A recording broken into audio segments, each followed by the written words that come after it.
Olá pessoal, vamos continuar a Voz do Silêncio de Helena Blavatsky, hoje é a parte número 11. Eu parei quando ela dizia o seguinte, vou voltar um pouquinho mais. A não ser que ouças, não poderás ver, a não ser que vejas, não poderás ouvir. Ouvir e ver, eis o segundo estágio. Quando o discípulo vê e ouve, e quando cheira e gosta com os olhos fechados, os ouvidos fechados, tapados no nariz e a boca, quando os quatro sentidos se fundem e estão prontos a tornar-se o quinto, aquele do ato interior, então passou ele para o quarto estágio. E no quinto, ó matador dos teus pensamentos, todos estes têm de ser outra vez mortos até não ser possível reanimarem-se. Retira a tua mente de todos os objetos externos, de todas as vistas externas. Retira as imagens internas, para que não lancem uma sombra negra sobre a luz da tua alma. Então vamos continuar um pouquinho. Então ela está falando o seguinte, né? Silenciar tanto o externo quanto o interno para que a gente possa ouvir essa voz do silêncio em nós, né? Esse nosso mestre interior. E ela continua: estás agora em Dharana, o sexto estágio.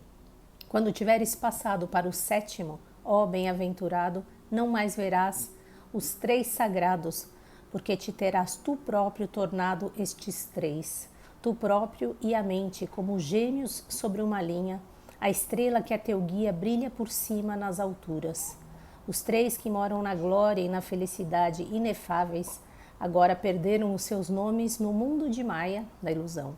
Tornaram-se uma só estrela, o fogo que arde mas não queima, o fogo que é o upade da chama. Aqui tem muita coisa. Basicamente, a teosofia, Helena Blavatsky, ela fala sobre uma constituição septenária que existe em nós,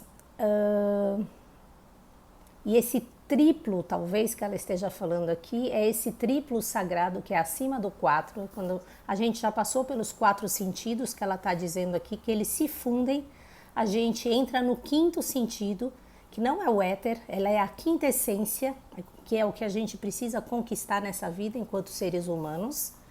E aí, ela continua aqui, eu entendo que ela está falando isso, quando você chega, então, a esse quinto estágio, você continua fazendo todo esse processo de morte de todos as suas identificações, por isso você morre novamente, né?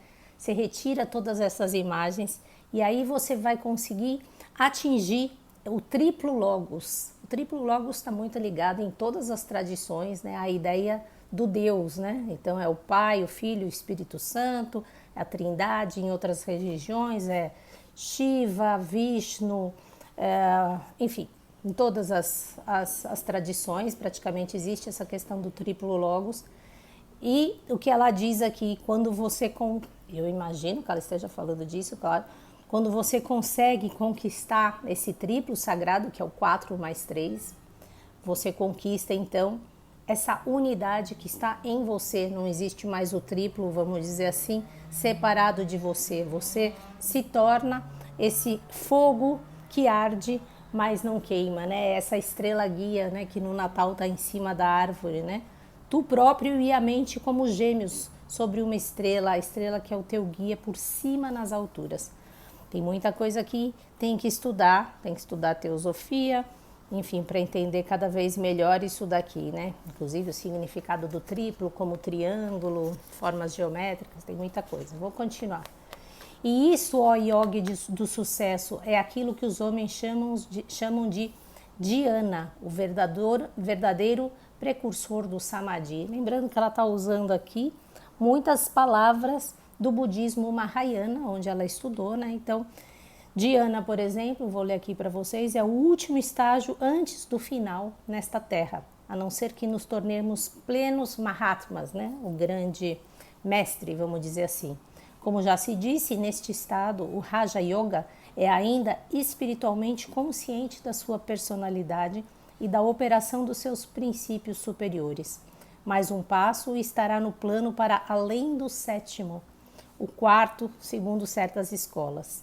Estas, depois da prática de Pratyahara, uma educação preliminar para dominar o espírito e os pensamentos, contam Dharana, Dhyana e Samadhi e envolvem os três sob o nome genérico de Saniyama. Não precisa saber tudo isso, obviamente, mas ela vai falar um pouquinho mais sobre as 9 verdades, como é que a gente vai conquistando o nosso caminho nessa senda. Então eu vou continuar e aí vamos lá.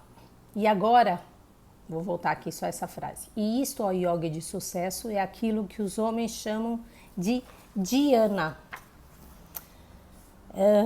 o verdadeiro precursor do samadhi. E agora a tua personalidade está perdida na personalidade. Tu para contigo próprio, imerso naquela personalidade de onde primeiro irradiaste. Onde está a individualidade Lanu? Onde está o próprio Lanu? É a faúlha perdida no meio do fogo, a gota dentro do oceano, o raio de luz sempre presente, tornado o todo e o fulgor eterno. E agora, Lanu, tu és o agente e a testemunha, o que irradia e a irradiação, a luz no som e o som na luz. Conheces, ó bem-aventurado, os 5 impedimentos. Tu és o seu conquistador, o mestre do 6º, libertador dos 4 modos da verdade. A luz que cai sobre eles brilha de ti, ó tu que foste discípulo, mas agora és professor.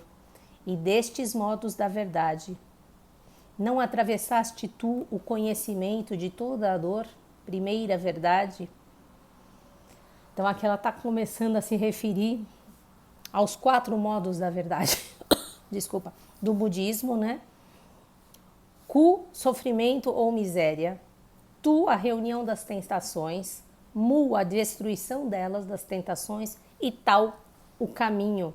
Os 5 impedimentos que ela fala aqui são os conhecimentos da angústia, a verdade a respeito da fraqueza humana, restrições opressivas e a absoluta necessidade da separação de todas as peias da paixão e mesmo dos desejos. O caminho da salvação é o último. Então ela está mostrando aqui como é que a gente tem que fazer essa nossa luta nesse caminho para a gente adentrar a essa individualidade dentro da totalidade. Veja, a gente não se perde aquela ideia de uma gota dentro do oceano. Não, é a sua individualidade no todo, mas a individualidade que ela não é a personalidade.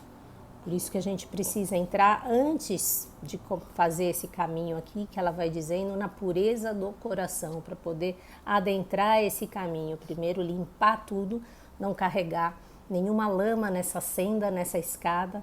Conhecer então as nobres verdades, né, que o budismo Mahayana fala. Sim, existe morte, sim, existe sofrimento, existe uma causa, essa causa é a separatividade, essa causa é o egoísmo, é a ignorância, e a gente precisa ter um caminho de reta ação para trilhar esse caminho. E aí sim a gente vai estar liberto do sofrimento. E a gente vai usar o que para isso? As virtudes, né? E aí ela vai falar, eu acho que um pouquinho mais sobre isso na sequência. A generosidade, a harmonia, a paciência, a perseverança e, enfim, ela vai citar 6. A contemplação, ela vai citar, e a sabedoria, que é prajna. Tudo isso para a gente atravessar esse vale, né? E chegar ao verdadeiro caminho, que é nós somos o próprio caminho, não existe um caminho, nós somos o próprio caminho. E nesse caminho a gente encontra esse mestre interior em nós, vencendo o quê? A ilusão. Ela vai falar um pouco mais sobre isso na sequência. Muita coisa, recomendo esse texto especificamente, ouvi muitas e muitas vezes. E quem quiser pesquisar um pouco mais sobre cada coisa que está falando, por exemplo, Samadhi, que ela cita aqui, é o estado em que a gente perde, ou a seta, na verdade, perde a consciência de toda a individualidade, incluindo a sua, e torna-se o todo, né? Tem muitas palavras aqui. Então é isso. Para vocês, um ótimo dia e até amanhã. Bye, bye.